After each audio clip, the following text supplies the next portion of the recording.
اللي عندك أكثر من 30 سؤال لازم تجاوبين عليهن بسرعة وبدون تفكير. جاهزة؟ جاهزة. اسم الشهرة؟ أزهار العسلي. الاسم الثلاثي؟ أزهار شهاب أحمد. العمر والبرج؟ برج الجدي بس العمر ما أقول. الحالة الاجتماعية؟ منفصلة. مطربك المفضل؟ عبد الله الرويشد. مطرب ما تحبين تسمعين إله؟ كل المطربين أحب ألفد أغنية معينة أحب أسمعها. عمرك الفني؟ 16 سنة. أكلة تحبيها؟ دولمة. أكلة مشهورة بطبخها؟ أنا بالطبخ نص ونص مو هالقد بس أعرف بيض طماطة. هاي أسهل شيء. أسهل شيء. نسبة جمالك من 10؟ 7/10. نسبة شهرتك بالشارع من 10؟ 8/10. نسبة جرأتك من 10؟ 5/10. تعتبرين نفسك امرأة وكحة مثل ما نقول بالعامية، لو طيبة لو خبيثة؟ طيبة جدا وحنونة. ايش وقت تكون أزهار العسلي وكحة وش وقت تكون شخصية مطيعة؟ وكحة إذا شخص يسيء لي، إذا ينتقص أو يقلل من قيمتي أكون وكحة وأدافع عن نفسي وعن حقي. نعم. بس أكون لا، أنا دائما أحترم كل زملائي وأصدقائي يحبوني وبيننا احترام وعلاقة طيبة. الحمد لله. عدد أعمالك المسرحية؟ المسرحية من 15 إلى 20 عمل، ما بين أعمال جماهيرية وأعمال جادة. عدد أعمالك التلفزيونية؟ تلفزيونية 30 إلى 35 مسلسل. شنو كانت بداياتك الفنية، كمطربة ولا كممثلة؟ مطربة. صح أو خطأ شكلتي دويتو ناجح مع الفنان وليد حبوش بفترة التسعينات؟ نعم، بدايتنا كوكتيل أغاني تراثية. كم مرة مريتي بتجربة الحب؟ كم مرة؟ بس مرتين. كانت ناجحة؟ لا، يعني كل تجربة وإلها ظروفها الخاصة. نعم. صح أو خطأ كان أول حب من شخص مسيحي؟ نعم، أيام الدراسة بمعهد دراسات موسيقية. صح لو خطأ تم رفض الزواج من قبل أهل الشخص المسيحي؟ نعم، لاختلاف الدين أهلا اللي رفضوا. مع أم ضد تغيير الشخص لدينه أو مذهبه؟ والله أنا أشجع أنه الشخص يدخل الدين بس يكون عن قناعة، يعني مو لأنه يجاملني أو يحبني، لا، يدخل دين الإسلام يكون مقتنع وحاب الإسلام فعلا. وإذا شخص يريد يغير يعني مذهبه أو دينه ممكن يطلع من الدين الإسلامي لا سمح؟ لا لا، يطلع من الدين الإسلامي لا، أنا ما أشجع يعني هالشيء. إي طبعا ضد. أعلى أجر إيش قد كان أخذتيه؟ أعلى أجر 8 ملايين، مسلسل على العراقية. مسلسل سائق الستوتة إيش قد كان أجرش بالعمل؟ بالحلقة ورقتين. صح لو خطأ العمل أو الظهور بالأعمال الدرامية يعتمد على العلاقات الخاصة؟ مو كل الأعمال، أكو بعض الأعمال نعاني من موضوع الجروبات. نعم. والعلاقات الخاصة. نعم. أحد حاول يساومك جسديا أو جنسيا من أجل عمل معين لكن بطريقة غير مباشرة؟ لا الحمد لله ما تعرضت لهيك موقف. تتعرضين دائما للمشاكسات بالشارع؟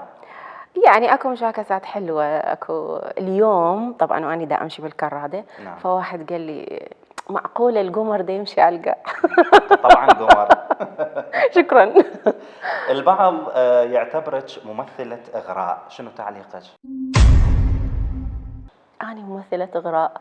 يعني شوفوا هاي ملابسي كلش بسيطة ومحتشمة. ممكن ماكو الشكل يعني جذاب؟ يمكن الشكل يجذب بس ملابس إغراء لا. مو ممثلة إغراء أبد. أزهار العسلي ليش مستبعدة من الأعمال الدرامية كبطلة أو كبطولة مشتركة؟ عندي بطولة بدورة الزمان، عندي بسائق الستوتة، بس قلة الأعمال بسبب المخرجين هم عدم اختيارهم إلي، ما أعرف ليش، هذا السؤال للمخرجين مو إلي.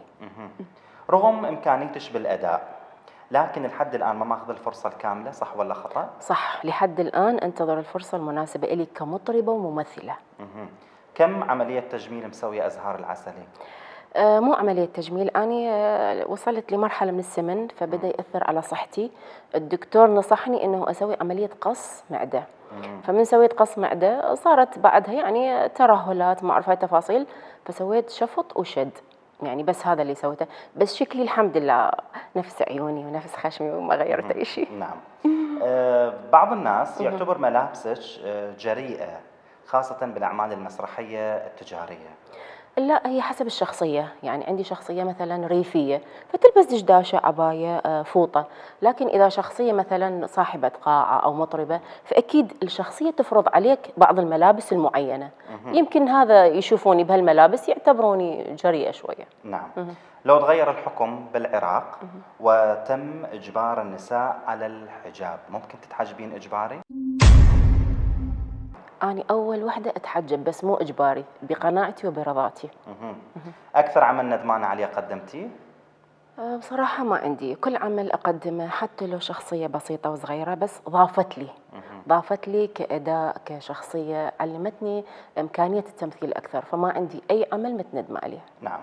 البعض اعتبرك راقصة ومطربة أكثر من ممثلة، خاصة بالمسارح الشعبية التجارية. لا، ظلموني بهذا الموضوع. لا، أنا ما عندي رقص، أغني عندك مشهد ممكن. على اليوتيوب بمسرحية غانج غانا وهيك شيء اسم المسرحية أعتقد. نعم، أطلع صاحبة طبعا يعني هذا المقطع ملهى. منتشر على اليوتيوب. نعم، أطلع صاحبة ملهى قاعة يعني، نعم. فتعزم صديقها الباشا، من خلال الحدث تغني تريد يعني شلون تقشمره حتى تمشي أمورها كمصلحة، نعم. فتضطر أنه تغني له وتحرك جسدها حركات بسيطة، بس مو معنى رقص يعني بمعنى راقصة. مهم. أنا أكثر مسرحياتي غناء وتمثيل. نعم. برأيش منو الأكثر إثارة شكلا، الفنانة عايدة الغريب ولا أزهار العسلي؟ أعتقد عايدة أكثر، لأنه عندها شوية يعني جريئة أكثر مني بملابسها، يعني بالصدر بالكتف، فعايدة أكثر يعني. مهم. مهم. منو الأكثر شهرة برأيك، ميلاد سري لو أزهار العسلي؟ لا، أكيد ست ميلاد حبيبتي وصديقتي هي، لأن أكبر مني عمرا وفنا، يا ربي أتمنى لها الصحة والعافية. هي تحياتي لها. معروفة أكثر مني، تحياتي إلها. مهم. تفرضين نفسك على العمل لو تنتظرين انه ينعرض عليك عمل معين؟ لا أبدا، ما أفرض نفسي. المخرج اللي يشوفني مناسبة لهذه الشخصية هو اللي يتصل بي ويدز علي، ما أحب أفرض نفسي على أي عمل. نعم. عدد اغانيك الخاصة بيش ايش قد عددهن؟ عندي ثلاثة أعمال قدمت، وحاليا دا أحضر لعمل جديد على العيد إن شاء الله، بإذن الله أطرح الأغنية الجديدة. انعرض عليك انه تغنين يعني باماكن سهر 5 نجوم؟ أكثر من مرة يعرضون علي بنوادي ليلية بس أنا أرفض، يعني ما أقتنع بالمكان، أحس إنه هذا مو مكاني، يعني ما يليق بي كفنانة كمطربة كممثلة، ما أقدر أغني بهيجي أماكن. مهم. قدمتي اغنية بالفترة الاخيرة بعنوان واحد اكرها، المن تقصدين بهاي الاغنية او كلمات هاي الاغنية؟ هي واحدة أكرها حتى نجذب الناس، لكن من يسمعوها راح يعرفون ليش أكرها. أنا من قلت واحد أكرها لأنه أحبه وأخاف عليه من الحسد، فقدام الناس أقول لهم أكرها حتى لا يحسدونا ويحسدون حبنا، يعني هذا اللي صار. لبستي فستان من تصميم أحد الشباب دون ذكر أسماء طبعا. نعم. وكان هذا الفستان هو تصميمه للعلم العراقي. نعم. وتم نشر الصور بطريقة الاستهزاء والسخرية على حضرتك في بعض البيجات عبر مواقع التواصل الاجتماعي. أنا لبسته بصراحة، المصمم هو جديد فكان يعني تشجيع من عندي ودعم له، وكان المناسبة يوم انتصارنا على داعش، ففضلت أنه ألبس كتعبير عن حبي لبلدي الحبيب وعن فرحتي على الانتصارات على داعش. لكن للأسف أكو بعض الناس ضجتي من يفهمون أي. آه. لا بصراحة بالبداية كنت أضوج من التعليقات السلبية، نعم. لكن بعدها تعودت. الفنان معرض تعليقات إيجابية سلبية، شوف التعليق هو يعبر عن هوية الشخص اللي يعلق، يعبر عن أخلاقه وأدبه، فأتمنى أنه تكون تعليقات من ضمن الفن، من ضمن العمل، من ضمن الزي، يعني أتمنى التعليقات ما تتعدى لحدود الأخلاق. ماكو داعي نهين بعضنا أو نقلل من قيمة بعضنا، خلي التعليقات تكون مبنية على المحبة والتواصل.